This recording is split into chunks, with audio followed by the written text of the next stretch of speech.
السلام علیکم ورحمۃ اللہ۔ جامع مسجد اہل حدیث چک نمبر 722 گاہوے میں جیسے انتظامیہ نے کہا کہ مسجد سے قلین اٹھا دیا جائے اور نمازی جو وقفے سے کھڑے ہوں، اس کے لیے ہم نے انشاءاللہ کوشش کی ہے جتنا بھی ممکن ہے۔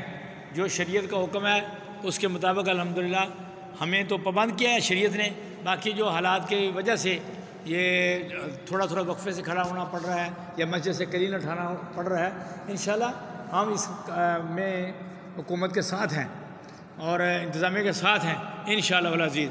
اللہ کے فضل و کرم سے دیکھا جا سکتا ہے کہ چک نمبر 722 گاہوے میں سب سے پہلے مسجد اہل حدیث کی انتظامیہ نے یہ کوشش کی ہے کہ جو احتیاطی تدابیر ہیں ان کو اختیار کیا جائے، جیسے کہ ہمیں شریعت بھی کہتی ہے۔ تو اس کے لیے آپ یہ منظر دیکھ سکتے ہیں، مسجد کا اوپر والا چھت والا منظر بھی دیکھیں، سامنے محراب والا دیکھیں، اور اس کا جو فرش ہے اس کو بھی اچھے طریقے سے آپ دیکھ سکتے ہیں۔